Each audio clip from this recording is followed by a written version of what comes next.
블레셋과의 전쟁 이야기인데,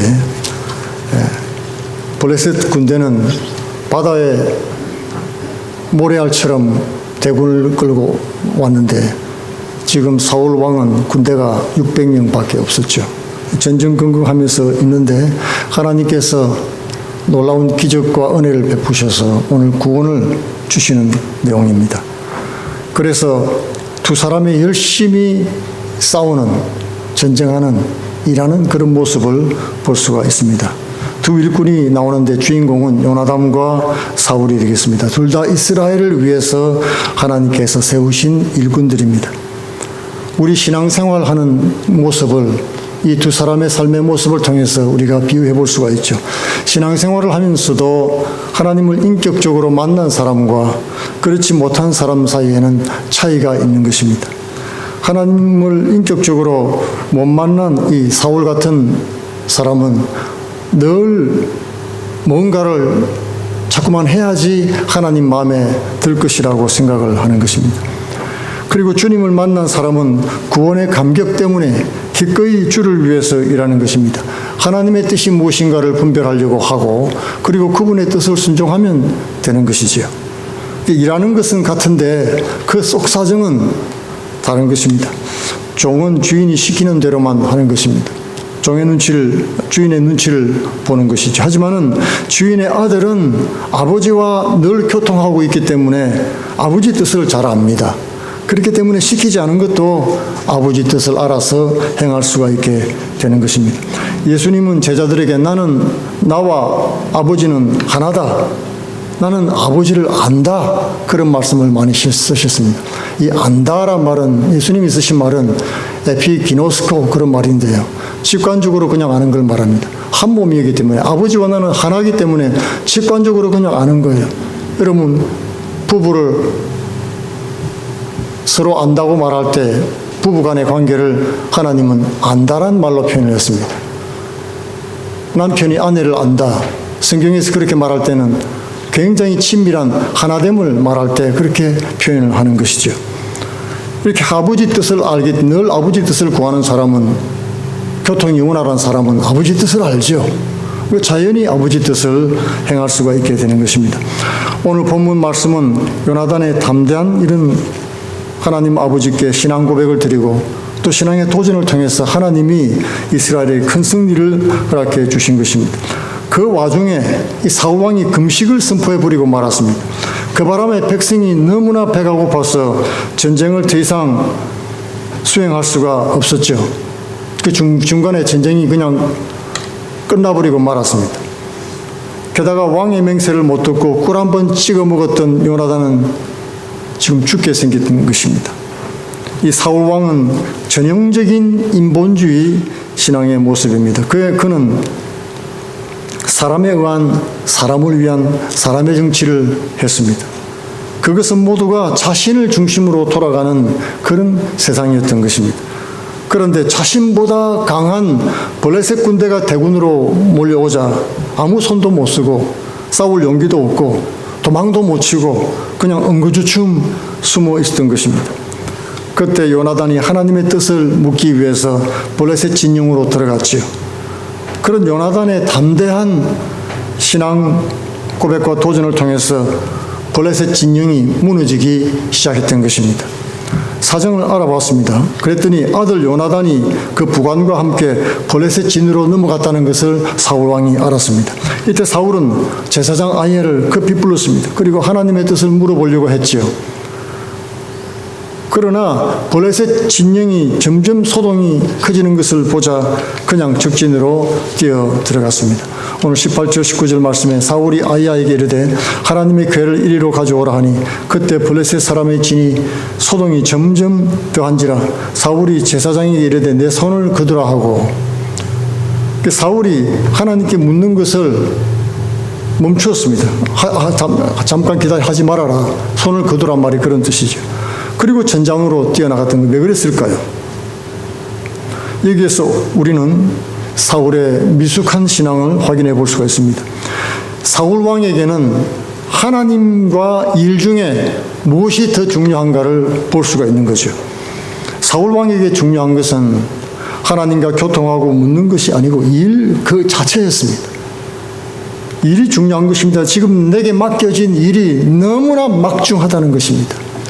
왕으로서 지금 이스라엘 나라가 흥하느냐 망하느냐는 기로에 서 있다는 너무나 막중하기 때문에 이렇게 급하고 바쁠 때는 일부터 해놓고 한가해지면 예배를 드리든지 기도를 하든지 그러면 된다고 생각을 했던 것입니다. 세상적으로 볼 때 사울은 굉장히 융통성이 뛰어난 유능한 사람입니다. 기회가 왔을 때 안 놓칩니다. 순발력이 탁월합니다. 곧바로 전쟁에 뛰어들어서 큰 승리를 거뒀던 것입니다. 그러나 영적으로 볼 때 사울 왕은 계속해서 타이밍을 놓치고 있습니다. 기다려야 될 때 기다리지 못하고 자기가 뛰어나가지요. 회개해야 될 때 회개하지 않고 하나님께 물어야 될 때를 계속 놓치고 있는 것입니다. 왜 그랬을까요? 왜 그렇게 행동했을까요? 나중에 보면 설명이 다 나오지만 사울의 하나님께 묻지 않은 이유는 따로 있었던 것입니다.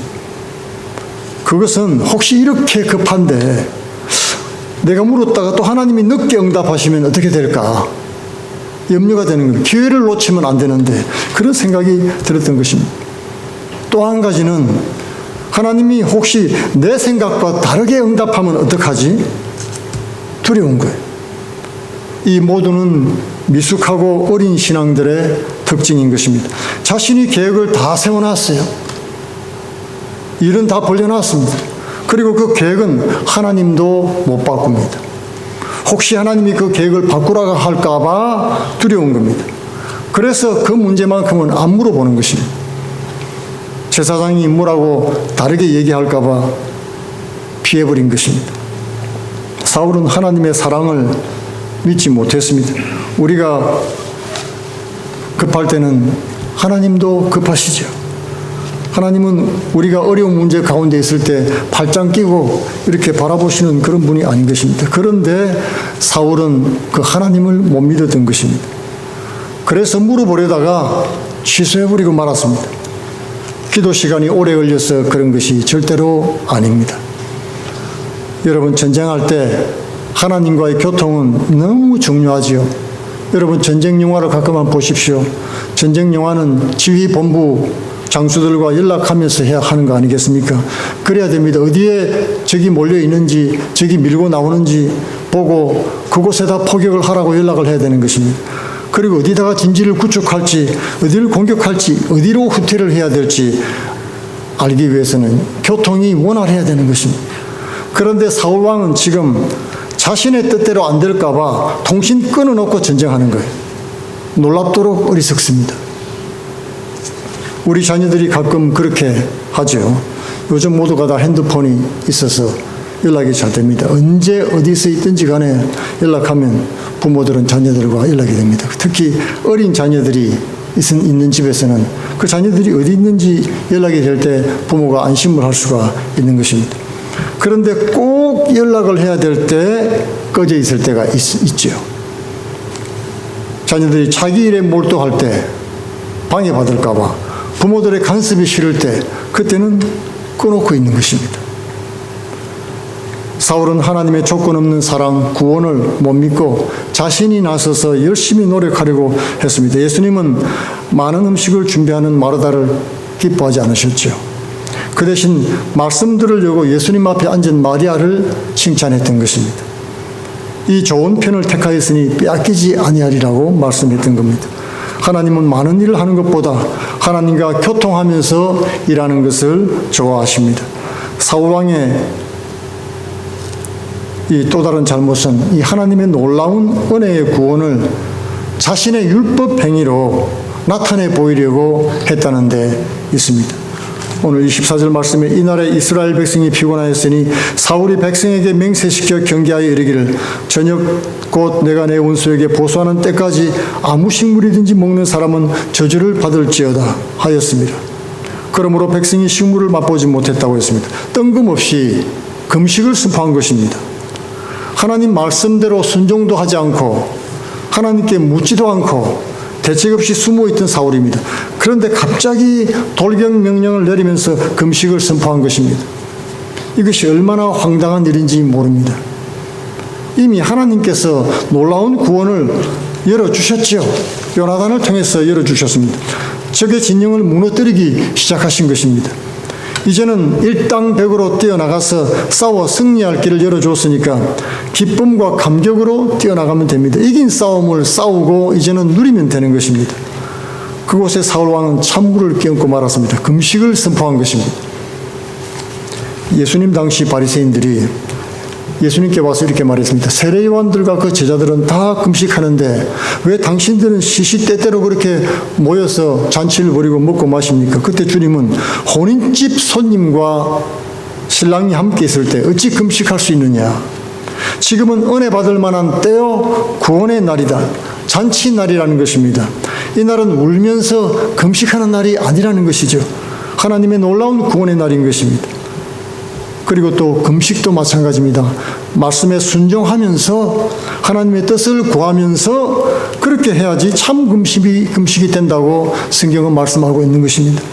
말씀에도 순종치 않고 하나님 뜻도 안 구하면서 밥만 굶는 그런 종교의식은 금식이 아니고 그냥 굶은 것입니다. 그리고 하나님의 구원은 금식 전에 이미 일어났습니다. 금식을 하려면 미리 해야 되지 않았습니까? 미리 하나님 앞에 금식하면서 자복하고 회개하고 뜻을 구해야 그래야 맞는 겁니다. 타이밍이 전혀 맞지 않습니다. 그런데 왜 사울은 뒤늦게 금식을 명령했을까요? 구원은 하나님에 대한 믿음과 은혜로 되어지는 것입니다. 사울은 그것을 믿지 못했던 것입니다. 사울왕은 무언가 하지 않으면 하나님이 안 도와주실 거라고 생각을 했습니다. 신앙을 거래로 생각한 것입니다. 귀신을 섬기는 것처럼 뭔가 정성을 들여야지 그래야 원하는 것을 얻을 수 있다고 생각을 한 것입니다. 하나님의 사랑이나 그분의 약속 같은 것은 마음에 없었습니다. 그저 자력으로 열심히 살면서 종교생활한 것입니다. 반면에 요나단은 어떻습니까? 하나님의 약속의 말씀을 기억하고 있습니다. 성경에 있는 놀라운 구원의 역사를 기억하면서 하나님 나도 말씀대로 되기를 원합니다. 하나님의 뜻이 어디 있습니까? 이렇게 구하면서 묻고 믿음대로 순종을 했던 것입니다. 하나님은 그 믿음의 기도에 은혜로 응답해 주었습니다. 금식 때문이 아니었습니다. 하나님 은혜는 아무런 대가 없는 축복인 것입니다. 우리가 아무리 신앙생활 열심히 한다고 금식을 한다든지 말씀 읽기를 하고 묵상도 하고 많이 하지요. 신앙적인 그런 행동들을 많이 합니다만은 그런 것 때문에 하나님이 우리를 이뻐하신 것은 아니라는 것입니다. 하나님 자녀이기 때문에 그냥 사랑하는 것입니다. 우리 자녀가 무언가를 열심히 하고 잘하기 때문에 칭찬하는 것이 아닙니다. 돈으로도 그 은혜는 못 갚습니다. 그러므로 그저 감사하면서 누리는 것을 하나님은 기뻐하시는 것입니다. 그러므로 하나님 자녀는 언제나 하나님 말씀 앞에 서 있어야 됩니다. 안 그러면은 하나님의 복을 받으면서도 의심하고 사울처럼 불안하고 두려워하면서 자신의 율법적인 행위를 의지하게 되는 것입니다. 믿음이 없이는 하나님을 기쁘시게 못합니다. 그리고 주신 축복도 제대로 누리지를 못하는 것입니다. 사울은 하나님이 이기게 했을 때 그저 그것을 하나님의 은혜로 믿어야 됐던 것입니다. 감사하면서 찬송 부르고 춤추면서 나아가야 됐습니다. 그래서 백성들을 격려하면서 하나님이 우리와 함께 하시니 끝까지 전쟁에 최선을 다하자 그렇게 밀고 나갔어야 됐습니다. 그런데 그런 믿음이 없다 보니까 다른 사람에게 율법적인 행위를 강요하는 그래서 많은 사람을 힘들게 만들었던 것입니다. 사울의 잘못된 맹세는 백성들에게 두 가지 큰 시험을 오늘 준 것을 볼 수 있습니다. 하나는 사울이 맹세할 때 적진에 들어가는 바람에 못 들었죠. 요나단하고 그 부관, 그죠? 요나단이 꿀을 지팡이로 찍어 먹었습니다. 몰라서 그랬던 것입니다. 그 사실을 알았을 때 요나단은 아버지의 명령이 지극히 잘못됐다고 지적을 했던 것입니다. 전혀 상황에 안 맞는 명령이라는 것입니다. 또 하나는 이 배고픈 백성들이 참고 참다가 도저히 못 참고 저녁이 되자 탈취한 짐승을 죽여서 피도 안 뽑고 그대로 먹은 것입니다. 금식 맹세를 지키려다가 피채 먹는 율법을 어기게 됐다는 말입니다. 하나님이 너무도 완전한 승리를 주셨는데 이렇게 기쁘고 즐거운 날에 잘못된 맹세 때문에 온 백성이 굶고 앉아 있었습니다. 그리고 도저히 못 참게 됐을 때 허겁지겁 먹는 바람에 피도 안 뽑고 고기를 먹게 된 것입니다. 사울은 이 바람에 재앙이 내릴까 두려웠습니다. 그래서 빨리 큰 돌을 자기 앞에 가져오게 하고 깔고서는 그 위에서 좀 짐승을 잡게 하고 죽여서 피를 뽑고 먹게 했던 것입니다. 그 후에 사울은 처음으로 여호와를 위해서 제단을 쌓았습니다. 승리를 위한 것도 있겠지만은 피채 먹은 죄를 심판하실까 봐 두려워서 그랬던 것입니다.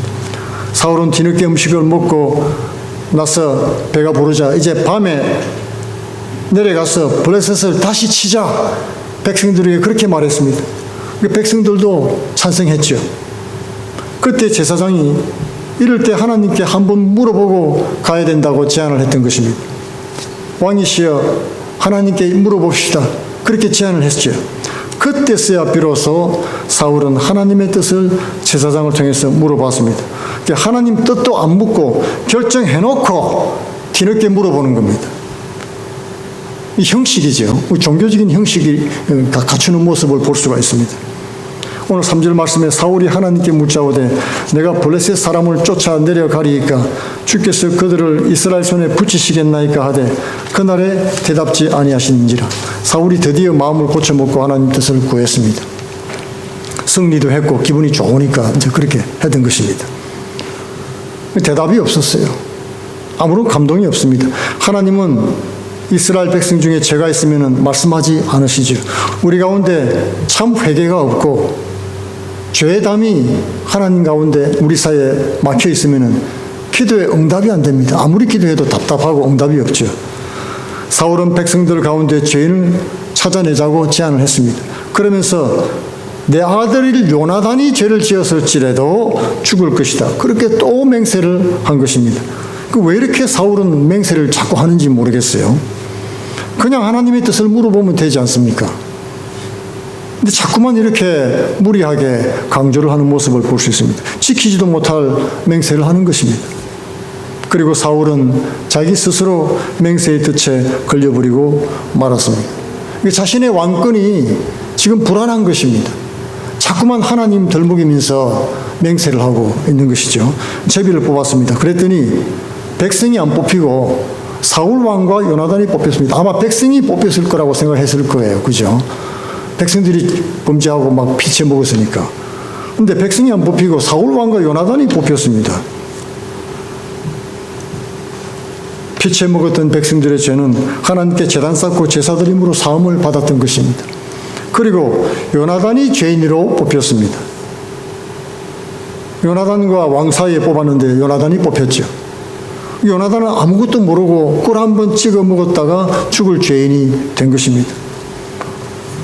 오늘 이 요나단의 교훈이 무엇입니까? 아무리 믿음 좋고 위대한 일을 한 사람도 이 작은 죄 하나 때문에 죽는 거예요. 죄의 싹은 사망인 것입니다. 죄가 얼마나 무서운가를 보여주고 있죠. 그만큼 또 하나님 앞에 한마디 말을 한 것이 얼마나 치명적인지 알 수 있다는 것을 보여주는 것입니다. 그러므로 그리스도인들은 이 거짓말하는 것, 이 굉장히 조심해야 됩니다. 무서워해야 되는 것입니다. 진실이 아닌 것을 말하는 것도 거짓이지요. 물론. 그런데 내게 불리한 것은 숨기고 내게 유리한 것을 과장하면 그것도 거짓이 되는 것입니다. 사실을 알아보지 않고 허망한 풍수를 전하는 것도 거짓말이 됩니다. 교회 앞에나 성도들 앞에 잘못 말한 것들도 모두 하나님 앞에 유죄가 된다는 것입니다. 성경은 이런 사람은 천국에 들어갈 수 없다고 못 받고 있습니다. 물론 진실로 회개하는 사람은 용서받을 수 있습니다. 그러나 이것을 죄로 여기지 않고 돌이키지 않기 때문에 용서받을 수 없는 죄로 남게 되는 것입니다. 오늘 요나단의 경우는 바로 그것을 말해줍니다. 하나님 앞에 아무리 사소한 그리고 내가 생각할 때 사소하게 보이는 죄도 회개하고 자복하고 돌이키지 않으면 그 죄로 죽을 수밖에 없다는 것을 말해주는 것입니다. 이 죄는 여러분 만만하게 볼 게 아닙니다. 작은 죄, 큰 죄 할 것 없이 이 죄는 바로 바이러스와 같습니다. 바이러스가 얼마나 작습니까? 그러나 어떤 사람에게는 그것이 치명적이 될 수가 있는 것입니다.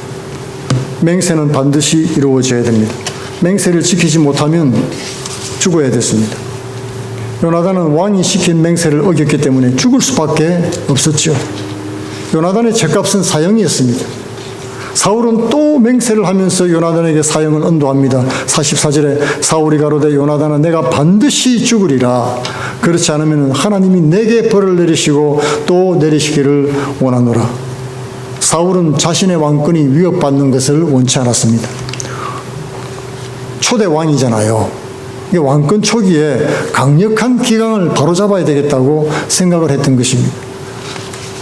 아무리 아들이라고 해도 자신의 권위에 도전하는 것은 견제하고 용납하지 않았던 것입니다. 그러나 백성들은 전폭적으로 요나단을 편들었습니다. 오늘 45절 말씀에 백성이 사울에게 말하되 이스라엘에게 이 큰 구원을 이룬 요나단이 죽겠나이까 결탄코 그렇지 아니하리다. 여호와의 사심으로 맹세하옵나니 백성도 또 맹세하고 있습니다. 그의 머리털 하나도 땅에 떨어지지 아니할 것은 그가 오늘 하나님과 동사했음이니이다 하여 요나단을 구원하여 죽지 않게 하니라. 백성들은 왕의 명령을 거역했습니다. 이 하나님의 놀라운 구원을 이끌어낸 사람을 죽일 수 없다는 것입니다. 그것도 하나님 이름으로 죽인다는 것, 말이 안 된다는 것이죠. 그러면 왜 하나님께서 요나단의 잘못을 드러냈을까요? 제비 뽑을 때 하나님은 백성 편 들어주시고 또 백성들은 요나단 편을 들게 했습니다. 이것은 하나님을 믿지 못하고 인간적으로 자꾸 이스라엘 나라를 이끌고 가는 이 사울 왕의 허물을 깨닫게 하신 것입니다. 결국 사울 왕은 자신의 맹세대로 됐죠. 벌 위에 벌을 받을 사람은 바로 자신이라는 사실을 자기 말로 확정하게 된 것입니다. 거듭 자기 말로 확정했습니다. 하나님은 사울이 하나님의 뜻에 안 맞는 지도자였지만 이스라엘 민족을 위해서 하나님이 택한 종이기 때문에 그를 통해서 계속 큰 승리를 허락해 주신 것을 볼 수 있습니다. 47절과 48절에 사울이 이스라엘 왕위에 나아간 후에 사방에 있는 모든 대적 곧 모압과 암몬 자손과 에돔과 소바의 왕들과 블레셋인들을 쳤는데 향하는 곳마다 이기었고 용맹 있게 아말렉인을 치고 이스라엘을 그 약탈하는 자의 손에서 건졌더라. 역사를 가리켜서 히스토리라고 얘기하죠. 그것은 히스 스토리라고 해석을 합니다. 그것은 주님의 히스는 주님을 말씀하죠. 히스 스토리, 그 주님의 스토리 이야기다. 역사의 주관자는 바로 주님이시다. 누가 왕이 되든지 간에 하나님은 그분의 뜻을 이루어 나가는 것입니다. 나라는 흥하기도 하고 쉬하기도 합니다. 그것도 하나님의 뜻입니다. 그러나 주의 나라, 하나님의 나라, 주님의 뜻은 반드시 이루어지는 것입니다. 하나님은 우리가 잘못해도 축복을 해 주십니다. 성경에 보면 그런 모습이 얼마나 많습니까? 그런데 그것은 택함받은 하나님의 자녀들 지키기 위해서, 하나님의 약속을 지키기 위해서 그렇게 하신 것입니다. 그렇기 때문에 우리 하나님의 자녀들은 마음을 겸손히 해야 됩니다. 교만히 먹으면 안 됩니다. 하나님이 이것 봐라, 내가 잘못해도 잘 되네, 하나님 어디 가셨지? 그렇게 생각해서는 안 된다는 것입니다. 마음을 겸손히 하고 사람을 의지하지 말고 더욱 하나님만 의지해야 되는 것입니다. 그런데 사울은 하나님을 의지하기보다는 힘 있는 용사들을 주위에서 사모으기 시작했습니다. 오늘 읽지 않은 52절 뒤에 뒷부분 말씀에 보면은 사울이 사는 날 동안에 블레셋 사람과 큰 싸움이 있었으므로 사울이 힘 있는 자나 용맹 있는 자를 보면 그들을 불러 모았더라.